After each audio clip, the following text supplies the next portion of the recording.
রাস্তায় ধান গাছের চারা লাগিয়ে বিক্ষোভ বাসিন্দাদের। পূর্ব বর্ধমান জেলার মন্তেশ্বর ব্লকের শুশুনিয়া গ্রাম পঞ্চায়েতের পশ্চিম খড়মপুর গ্রামের যাতায়াতের রাস্তা বেহাল। বর্ষার মৌসুম আসন্ন, আর রাস্তার যা বেহাল পরিস্থিতি তাতে চিন্তার ভাঁজ পড়েছে এলাকার মানুষদের।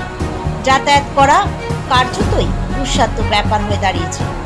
এলাকাবাসীরা জানান এই রাস্তা ঠিক করার জন্য বারংবার সংশ্লিষ্ট আধিকারিকদের জানানো হলেও কোনো রকমের কোনো সুরাহা হয়নি বলে অভিযোগ। অবশেষে এলাকাবাসীরা শুক্রবার বিক্ষোভ দেখালেন। রাস্তাতে নয়, যেন ধান চাষের জমি। কাজ রাস্তায় পুঁতে বিক্ষোভ দেখালেন এলাকার বাসিন্দারা। এই রাস্তায় এলাকাবাসীদের বিভিন্ন জায়গায় যাওয়ার মাধ্যম।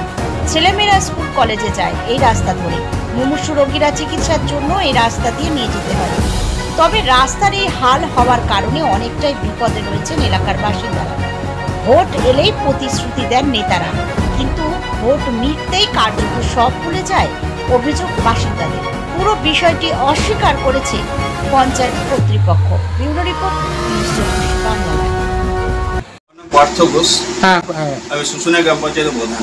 আচ্ছা, দেখুন, এইরকম নয় যে পশ্চিম খড়মপুরের রাস্তা হয়নি, একটা জায়গায় একটু খারাপ আছে।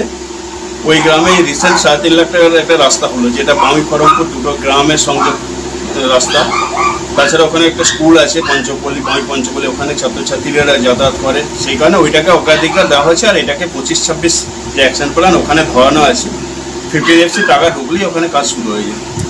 সেখানে এই পুজোকে উপলক্ষ করে মানুষের মধ্যে একটা ক্ষোভ জন্মেছে যে এইখানটা পোস্ট অফিস আছে, কাজটা হচ্ছে না। তা আমাকেও গ্রামের মানুষ জানিয়েছে। আমি চেষ্টা করছি ওখানে কিছু ইটের কুচো দিয়ে যাতে মানুষ চলাচল করতে পারতে বা গাড়ি ঘোড়া। মন্তেশ্বর থানার খড়মপুর সুসার অবস্থা। আমরা কি শুশুনিয়া অঞ্চলের অধিবাসী না? প্রত্যেকটা জায়গায় রাস্তা হয়েছে, শুধু আমাদের দরজা থেকে কিছুটা রাস্তা হয়নি। রেখেছে, ভোট নিতে এসেছিল তখন বলেছিলাম প্রধানকে যে আমরা কি নাগরিক নয়, ভোটের দেওয়ার অধিকার আছে, অথচ কি রাস্তা পাবার অধিকার নেই।